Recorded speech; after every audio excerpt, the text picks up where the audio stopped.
How many courtroom dramas have you seen where, at the 11th hour, a new piece of evidence is revealed, condemning or acquitting the accused? Gasps resonate through the courtroom, the lawyers shout their objections, the judge bangs their gavel. There were twists and turns, but, in the end, everyone leaves knowing the truth. You want answers? I think I'm entitled. You want answers? I want the truth! You can't handle the truth! In reality, truth doesn't work that way. Our memory is not as reliable as the witnesses in Law and Order or Jack Nicholson in A Few Good Men would have you believe. One of the most important films to question the concept of truth and memory is Rashomon, the 1950 film by Japanese director Akira Kurosawa. This film was influential for many different reasons, but in this video I will be focusing on its narrative structure and how the plot showcases the unreliability of eyewitness testimony and with it, the subjectivity of memory and truth. In other words, I will mainly be focusing on the Rashomon effect. Rashomon begins with a woodcutter and a priest seeking shelter from torrential rainfall beneath an abandoned pagoda. They are joined by a third man, the commoner, and they begin to recount the conflicting testimonies of an assault and a murder.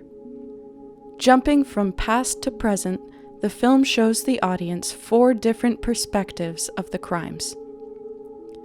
First, we see the perspective of the bandit, followed by the samurai's wife, and then the samurai, who is the murder victim and speaking through a medium, and finally, the woodcutter. The film uses a nonlinear structure, a newer mode of storytelling in film at the time, as well as weather patterns to signify the shifts from past to present. The testimonies vary wildly. 3 of the characters, the bandit, the samurai, and his wife, admit to being the murderer. One might think these characters would do the opposite, claim innocence and point the finger at another person. The fact these 3 characters all confess to the murder is puzzling, especially when we get the woodcutter's perspective. The woodcutter tells the priest and the commoner that, following the assault of the samurai's wife, the bandit implores her to marry him. She doesn't accept his frantic request, instead releasing her husband who had been tied up by the bandit. After the samurai's wife tells her husband to fight the bandit for what he's done, the samurai refuses at first, calling her a quote-unquote spoiled woman. This is a clearly outdated and untrue ideal, but nevertheless is a key driving point for the narrative. The samurai's wife begins to laugh at the bandit and the samurai. Real men, she taunts, would fight for her love. When swords are drawn, the woodcutter recalls the battle to be fearful and clumsy. The 2 men stumble about the clearing, and it is only through luck that the bandit wins. Both the bandit and the samurai's wife flee the scene. The woodcutter omits from his tale that he took the samurai's dagger, and the fact that he even saw the events as they transpired.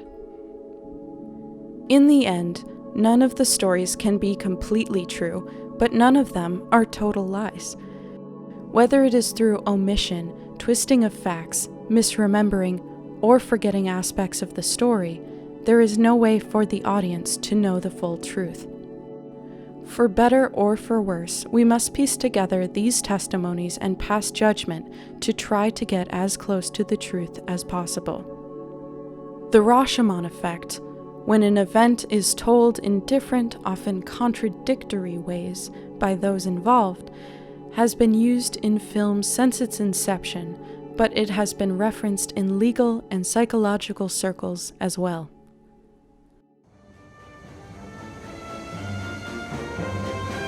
Come on, Homer. Japan will be fun. You like Rashomon? That's not how I remember it. A modern example of the Rashomon effect used in film is David Fincher's Gone Girl.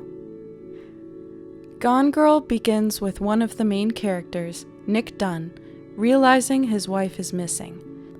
As the story progresses, the narrative jumps from Nick, who is handling the disappearance of his wife amidst suspicion from the police and general public, and Amy telling her side of the story through her diary. Amy's story is told from the past, and Nick's is told in the present.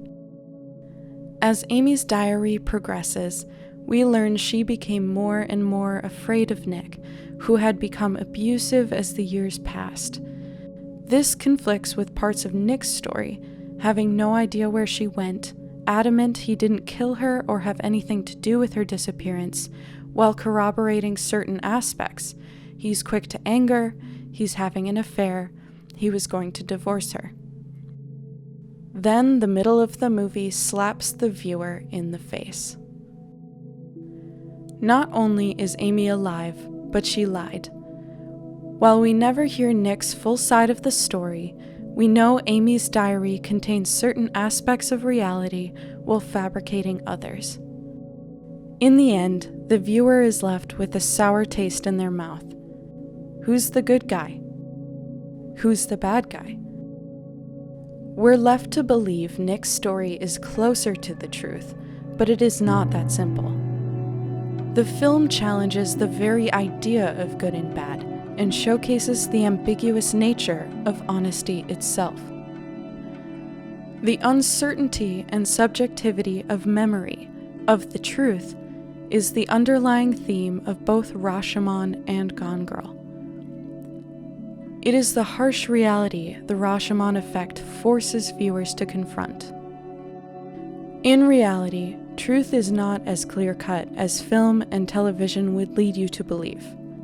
One's own personal truth is much harder to define and recognize, and even then, it may not be the truth at all.